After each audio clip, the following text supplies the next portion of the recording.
Happy New Year and welcome to another episode of Let's Talk Business. You can watch us on Facebook, YouTube, and on Amazon Fire TV, and now on KGNG Channel 26.8 TV in Las Vegas.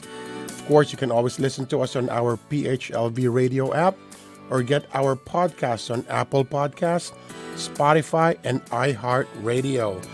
However you do it, thank you very much for tuning in. Thank you again for Catherine Francisco of the NVAAPI Chamber for giving us an update last Monday on the Chamber and the Chinese New Year celebration to be held in the old Chinatown. We have another special guest tonight, of course. By the way, it is New Year's. It's coming. So, of course, the first thing, the thing that most people think about is it's another Super Bowl coming, right?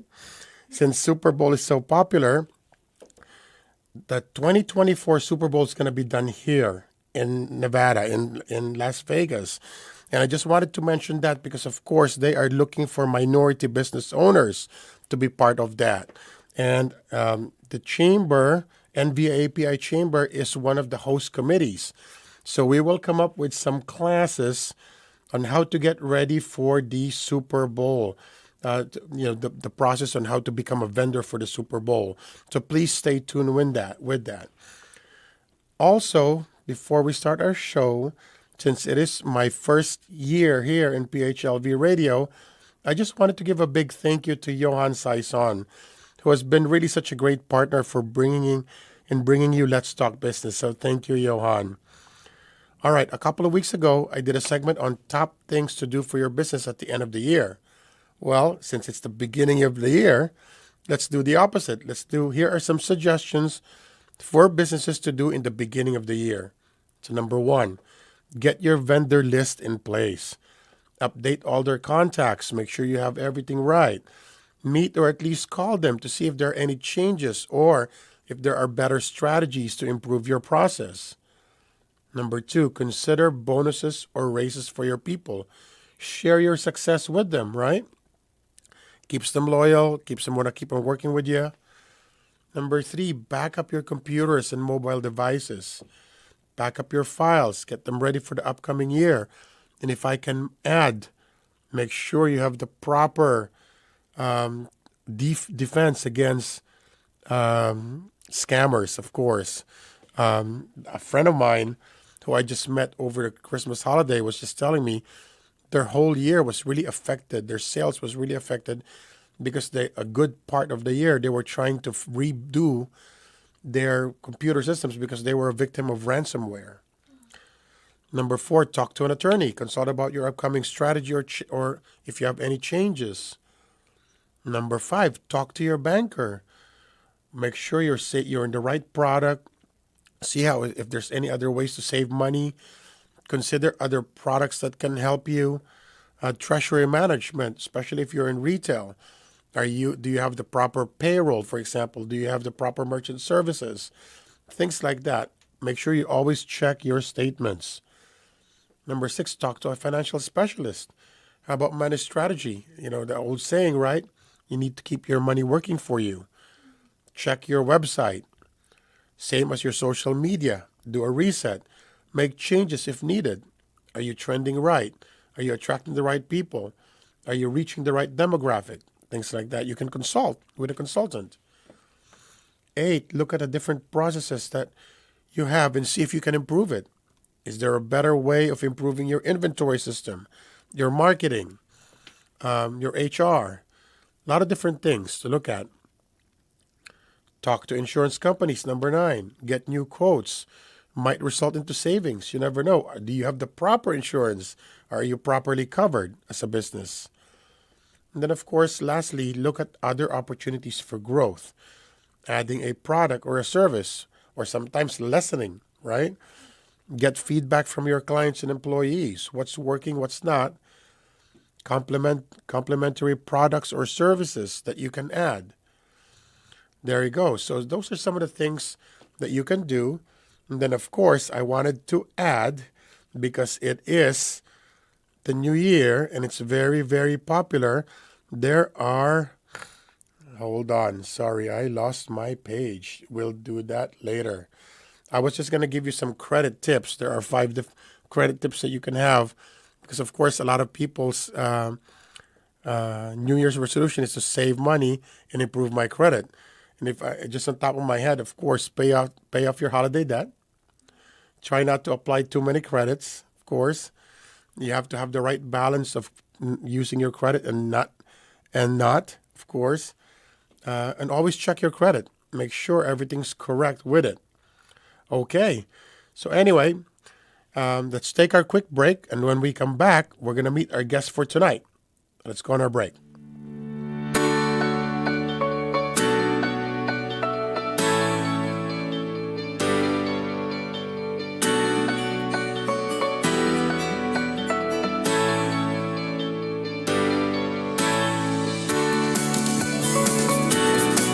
Just like a friend from back home. This is your Filipino radio experience in Las Vegas. PHLV Radio. PHLV Radio.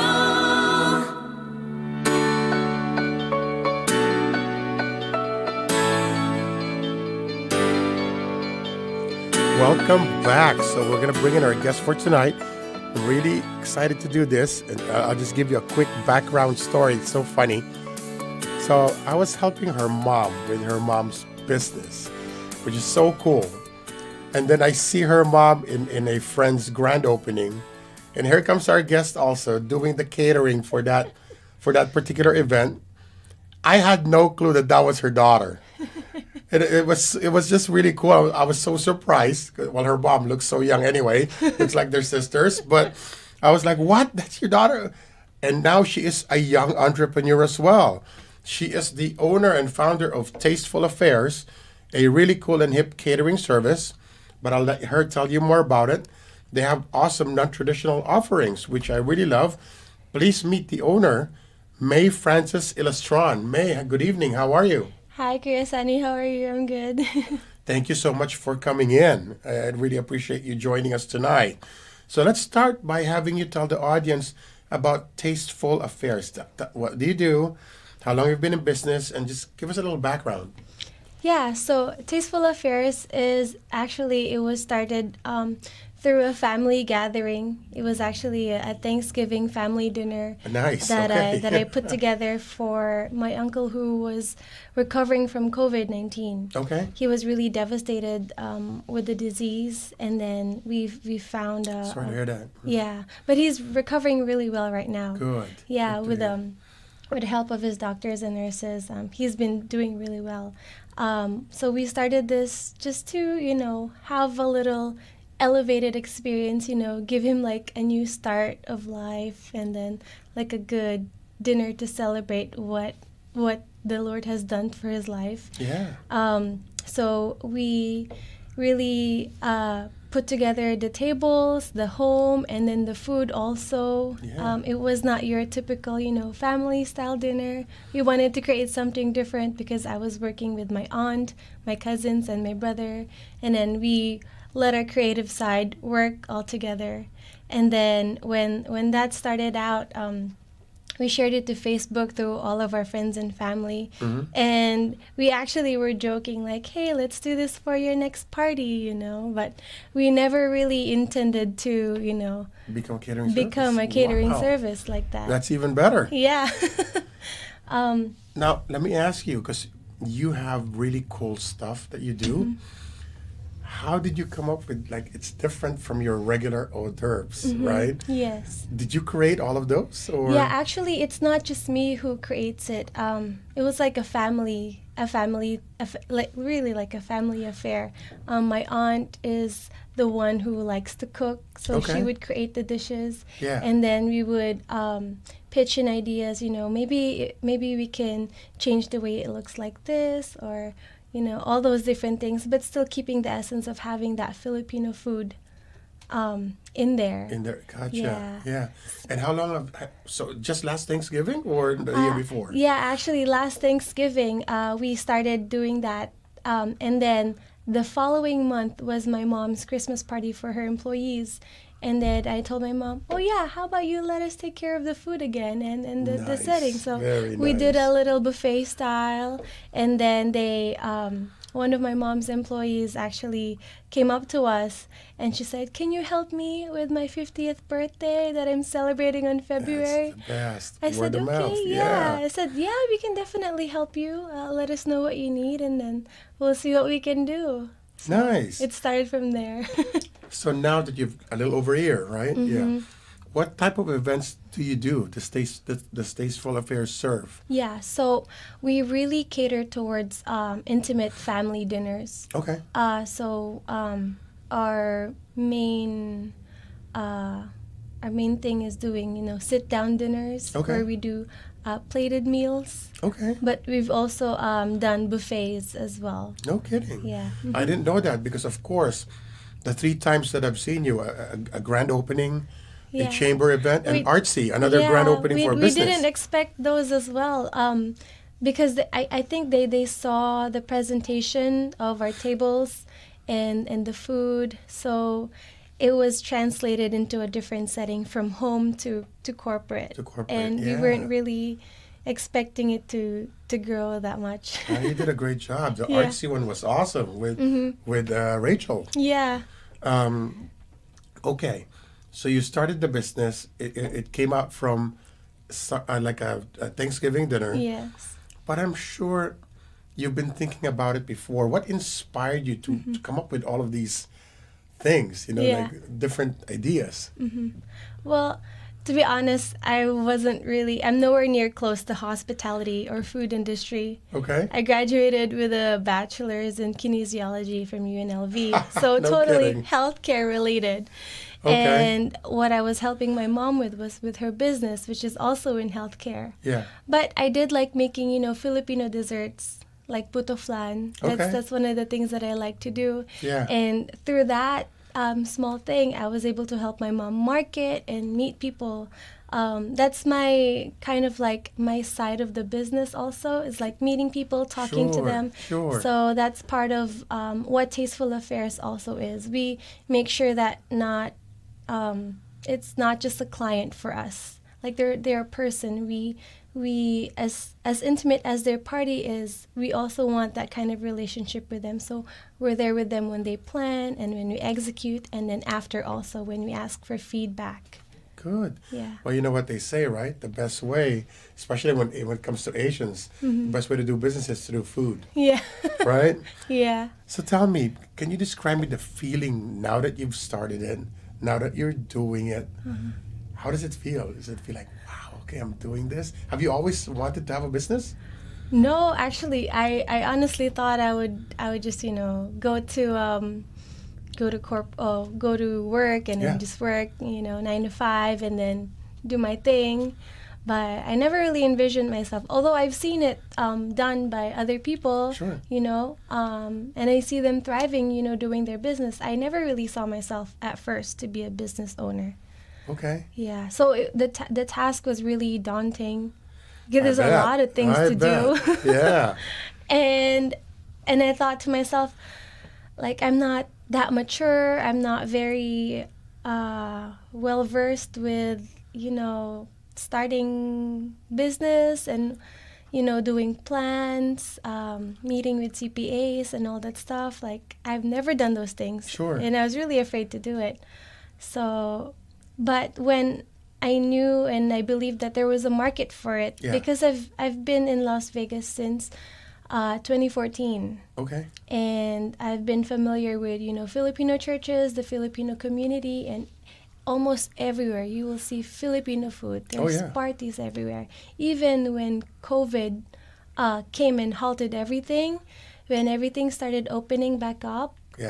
it was like a surge of just parties and gatherings. So Yep. I knew there was a good market for it. The week before Christmas, I think I went to one every night. Yeah.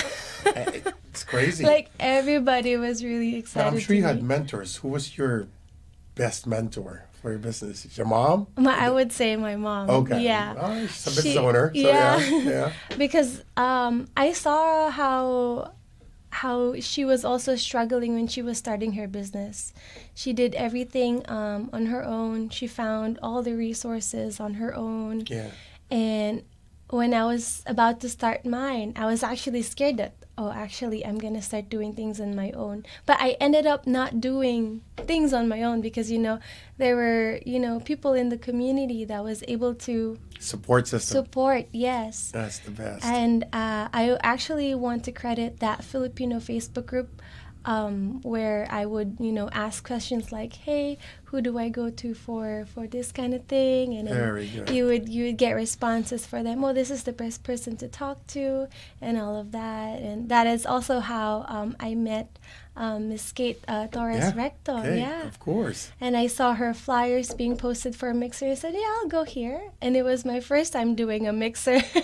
Nice, nice. And it was really good experience. No, I just love hearing that because, of course, we have a lot of resources out there, and I'm glad that you're finding it Yeah. because some people can't. Some people Yeah. have a hard time finding it, so it's really cool. What were some of the challenges that you had in the beginning, Challenges. or even now? Are you still having some challenges now? Or? Yes, absolutely. I don't think challenges are gonna wear off. It's true. They're always Very gonna true. be there. I was gonna have one. Yeah. When I was starting, I was thinking, what about what other people might say? Because they know where my family is from and what they're doing. Sure. And then for them to know that, oh, she's doing something different. Is she gonna thrive? Is it gonna be, a Sure. good path for her Yeah. to take? So that's one thing. When it comes to the Filipino culture, sometimes other people's voices are louder than yours. But No, I get you. I get you 100% on that. Yeah. So, yeah, sometimes you just have to have a different attitude too. And I'm glad your parents are open about it, which is really cool. Yeah. Yeah. My kids, my youngest is in digital marketing. Oh, wow. Very different for a Filipino family, right? Yeah. Usually pushes their kids to something medical. Yes, Right? exactly. Yeah. Something healthcare related. You'll be stable. Yeah, but I'm proud of both of them. One is in medical, one is in digital marketing, and both of them are doing well. So I'm Oh, like, that's yeah, awesome. There you go. So, what are your future plans for Tasteful Affairs? How do you envision it? So, with this year, what really opened up to me was, the launches that we've been doing for Artsy and then the care center. Yes, yes, It's a way for us to help small businesses as well. good. To not just concentrate on intimate gatherings, although that is our forte. We also want to help other small businesses get their name known, like help them with marketing. Okay. If we can create something for them that they can give to their clients Gotcha, for gotcha. holidays or like gifts. Sounds to me like the Super Bowl thing might work for put you. together some maybe it sounds good. Yeah. Mm-hmm. Okay. How about your best advice for young entrepreneurs that are starting their business? Don't let what other people say or think hinder you. Don't wait till you're ready because you'll never be ready. Yeah, I thought I wouldn't be as equipped. I wanted to go in as equipped as I was, Yeah. but I know that it's not gonna happen. Sure. And you just have to, believe in yourself and the people around you that they will help you. Take the plunge. Yeah, take the plunge. I agree with you with that, 100%. No, that's true. Any last words? Just believe in yourself and know what you're working for, because if you have that, you have purpose. Yeah. You will be everything that you will do will be towards that goal that you're trying to achieve, and everything will work for you. So Nice. yeah. Oh, for the audience, she has an amazing catering items. Really, it doesn't do me justice to tell you. You have got to see it, taste it. Tell our audience what's the best way to contact you. Do you have website, phone number? Yeah, so they Go can ahead, yeah. contact us on Facebook. It's Tasteful Affairs LLC, and they can just message us there anytime or give us a call. Very good. Yeah. And then as far as negotiating for price and all that stuff for the event, just talk to you Yes. directly? Mm-hmm. Okay. We're very flexible because we don't have the same menu for everybody. I like Yeah. that. So as for me, for example, you can customize something Yes, for me, right? yes, it's very custom. So when people ask, "Hey, do you have a website? We don't have a fixed one Okay. because every client is different, and we want to cater to those as well because they're just like our family." Yeah. No, I Yeah. like that. It's tailored solutions for everybody. How about that? Exactly. All right. Well, Francis, thank you. Yes. May Francis, thank you so much for coming in. Thank I really you also. appreciate it. And for our folks, that is our show for tonight. Take care, and we'll see you next week. Happy New Year.